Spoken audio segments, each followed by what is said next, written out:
अक्सर ये जो टोने टोटके वाली बात होती है, इसके अंदर एक बात तो तय रहता है कि हमें ये बहुत कम पता चल पाता है एग्जैक्टली कि ये किसने टोना टोटका किया है।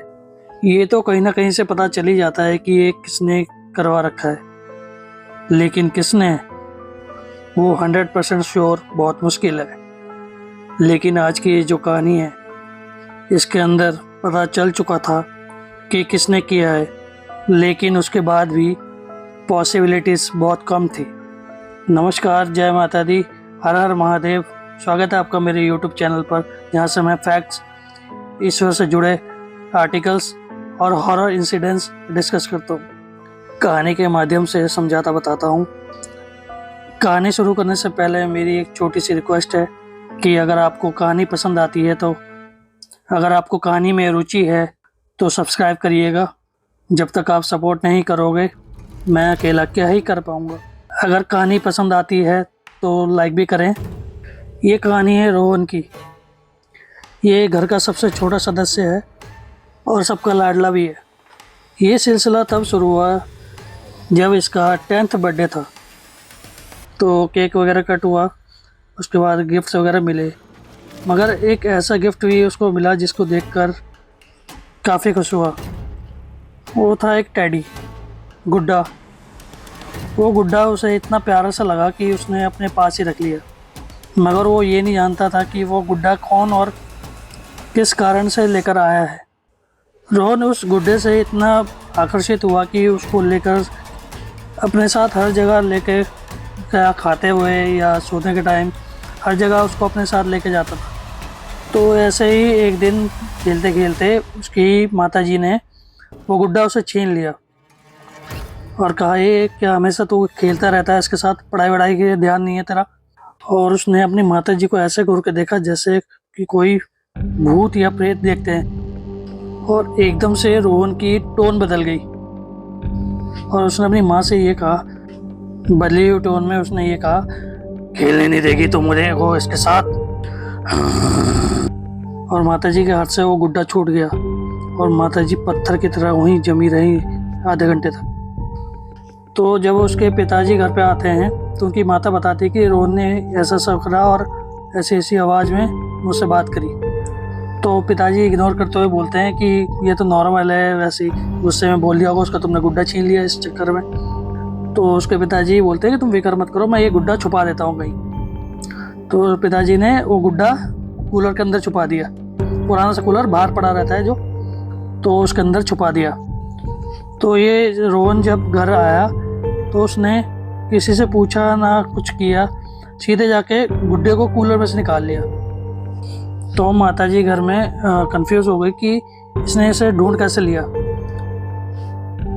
फिर वो खेलने लगा उसके साथ और माताजी ने दोबारा उसे डांट कर उससे गुड्डा छीना, पर इस बार उसने बहुत तगड़ा जवाब दिया। उसने ये कहा कि तेरे बेटे को ले जाऊंगा मैं। तो माताजी चौंक गई। तो देखा कि धीरे धीरे इसके बिहेवियर में चेंजेस आ रहे हैं, इस पर खेल होने शुरू हो गए। तो पिताजी का आने पर बताया गया कि ऐसे से ही एक ड्रामे कर रहा है, ऐसे कुछ कर रहा है जिससे मुझे बहुत डर लग रहा है। तो पिताजी ने उसके सोने के बाद उस गुड्डे को अलमारी के ऊपर छुपा दिया, जहाँ तक इसका हाथ नहीं पहुँचे। इसके साथ एक प्रॉब्लम थी, ये इसकी आंख ठीक 2:15 पर हर रोज़ खुल जाती थी और ये उस गुड्डे के साथ खेलने लग जाता था।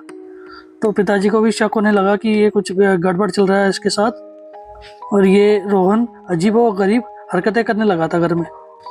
तो एक दिन इनके पिताजी के साथ उनका एक पंडित दोस्त आया हुआ था घर पे। मुझे उनका नाम तो नहीं पता, मैं उनको पंडित दोस्त ही बोलता हूँ, इससे आगे कहानी में कोई दिक्कत ना हो समझने में। तो पंडित दोस्त जितनी देर उनके घर में रुका उतनी देर तक ये बच्चा नॉर्मल रहा। तो उस पंडित दोस्त ने पूछा कि वो गुड्डा कहाँ पर है। तो माताजी वो गुड्डा लेकर आई और पंडित जी ने उसको देखा और उन्होंने देखते ही ये बता दिया कि ये नाम का गुड्डा है।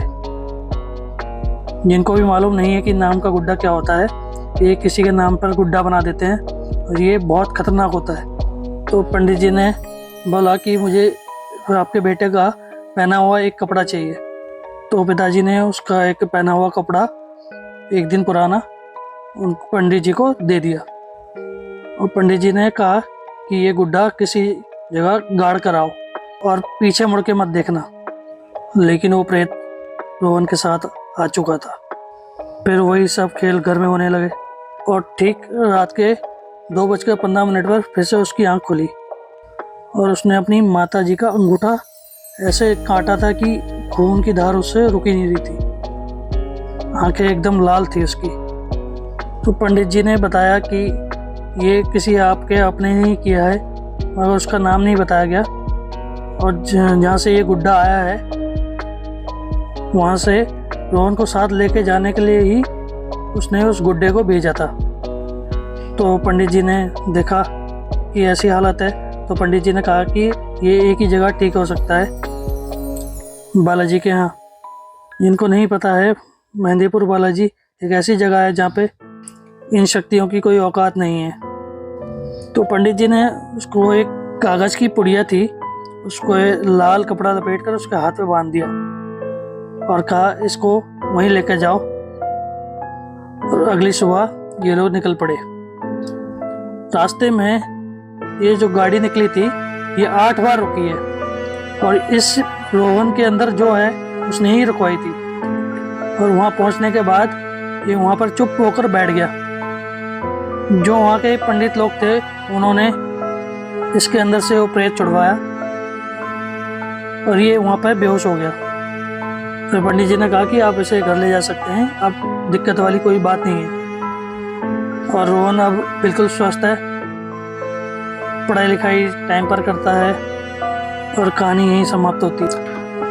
मुझे बस आपसे यही कहना है कि आप किसी भी शक्ति पर विश्वास करते हैं या नहीं करते, बट आपने ईश्वर पर बिल्कुल भरोसा रखिए, सब कुछ ठीक हो जाएगा। तो मिलते हैं नेक्स्ट कहानी में। हर हर महादेव, धन्यवाद।